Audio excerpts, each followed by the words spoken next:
kay Inday Sara Duterte. Aba, nakaka-receive na daw ho o nakakatanggap na ng diskriminasyon sa pangangampanya si Inday Sara Duterte. Mga bossing, ayan o sabi sa balita, VP Sara nakatanggap ng diskriminasyon sa kampanya sa Bacolod. Sino ba ang nagbalita nito? Kaninong page ito? Nagsasabi, oh. Paulo Duterte supporter. Hindi, napakasimple lang naman nung intindihin yan, mga kababayan eh.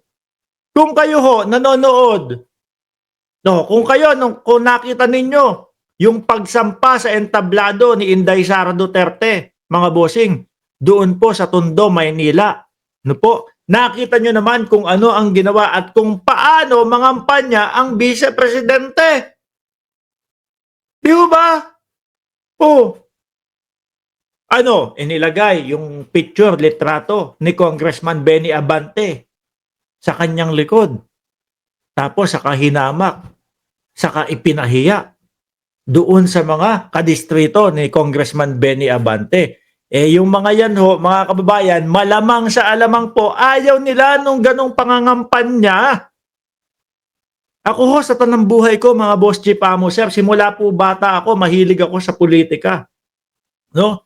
Pero ito po yung pinakapangit na nakita ko kung paano po mangampanya, mga kababayan. Di ba? Biruin mo, may mga bata doon. Alam niyo po, mga boss Chief Amo, sir, yung mga politiko po, simula ho nung dati, no? Hanggat maaari po, kung kaya nilang itago yung kanilang ugali, itatago nila yan sa panahon ng kanilang pangangampanya. Pero si Inday Sara Duterte hindi kayang pigilan. Yung tipo bang para man lang, no, maging kaaya-aya, para man lang maging desente sa harap ng mga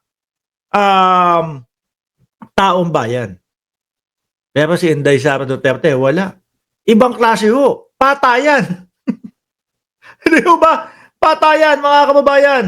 Ano ibig ko sabihin dito? Ito, mansanas, apple. Si Apple Nieto, yun yung pangalan ng kandidato doon. Ito, mansanas, apple, no? Isubo mo yan sa bunganga ni Joel Chua hanggang sa mamatay si Joel Chua. Di ba, mga kababayan? Ikaw pupunta ka doon. Sabi nga nung anak ni Congressman Benny Abante Di ba? Pupunta ka dito sa aming distrito. Nagtawag pa kayo. Meron pa kayong kumbaga, import. Tapos yung import, ganun lang ang gagawin. Sabi ko nga ako sa inyo, no?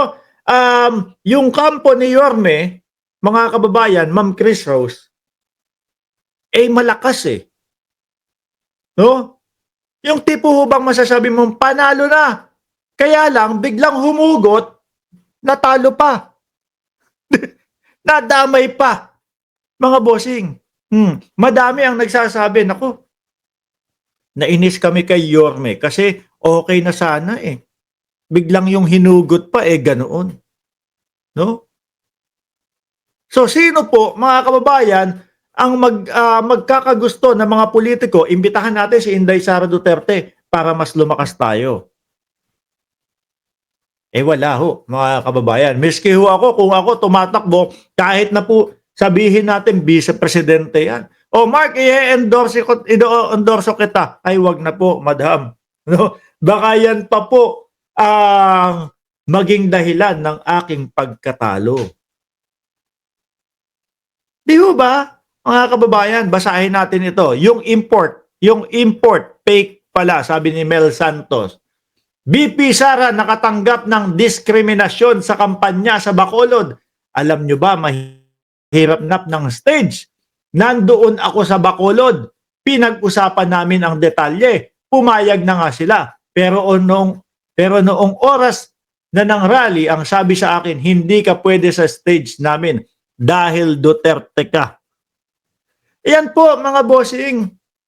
Yung ganyan ho, mga kababayan, na reaksyon ng sambayan ng Pilipino, reaksyon ng mga kumakandidato po, resulta ho kasi yan nung kanilang ayun, adik ka, bangag ka, yung mausog nila, yung mautog nila. Resulta ho yan nung ganun. Sa taong bayan, ano po? Ay, papakinggan ba natin to? Kasi yung mga maririnig natin dito, parang parehas lang din nung mga sinisigaw nila sa mautog. Paninira lang. Di ba? Walang gana yung sambayan ng Pilipino. Napakinggan si Inday Sara Duterte. Yung kampo nila. Wala ho eh. No? Yung tipo ho ba sanang, sige punta tayo doon sa campaign rally nila. No? Pakinggan natin kung ano ang plano sa bayan. Wala. Paulit-ulit lang ho. Bring him home. Di ba? Yan po ang resulta ng mga pamautog nila. Sabi ni Amy Esguera na nandoon sa TikTok, tama lang po sa kanya yung bastos. Siya, tatak Duterte, bastos. Di ba, Maki Keyos? Sabi ni Jackie Kapelan, samahan niya lang si Sara. Naku, panibagong hearing na naman yan ni Amy pag hinuli si Sara. Mamaya ho natin pag-uusapan yon. Ano? Andiyan na din si Chi. Basahin natin yung buong detalye dito. Alisin ko to, tapos ipasok ko tong mismong balita niyan. Ito Tama ba? Ito. Yan. Yan, basahin ko Hindi ka pwede, Duterte ka, BP Sara, kick out of Bacolod rally over family name. At hindi lang po dahil sa apelido yun, mga kababayan. Dahil nakita po yung mga ginagawa nilang pangangampanya. Ang pangit naman ho kasi. Mura, patayan, baka madamay ho. Imbes na sila na ay panalo doon sa kanilang distrito o doon sa kanilang lungsod, matalo pa. Naku, bakit nyo inimbita yan si Inday Sara Duterte? No, okay na sana kayo Tapos maka-Duterte pala kayo. Yung mga pinagsisisigaw niya sa mga kampanya nila doon sa kanilang mga mautog. Puro paninira lang, wala namang mga ebidensya. Idagdag mo pa yung confidential funds na ayaw sagutin, na iniiwasang sagutin ng Vice Presidente, mga kababayan. Di ba? Siyempre, yung mga kumakandidato, ayaw nila na mabahiran ng mga tao na may sabit. Di ba? Na merong mga katanungan sa kanila pero ayaw sagutin tuloy ko to Basahin natin maigi. Vice President Sara Duterte revealed that lakihan ko na nga. Mga labo kasi yung mata ko. Yan. Vice President Sara Duterte revealed that she was unceremoniously kicked out, nasipa, of a scheduled campaign rally in Bacolod City last Wednesday, all because she carried the Duterte name. Speaking during a campaign rally of Manila Mayoral Bet Isko Moreno Dumagoso, on Thursday, the usual tough-talking Duterte. Salamat po, Mayor Isko, sa pagpapahiram ng mikropono, kuryente at stage ngayong gabi. Napakabait nyo po, Alam nyo ba, mahirap na po ngayong maghanap ng stage, ganun.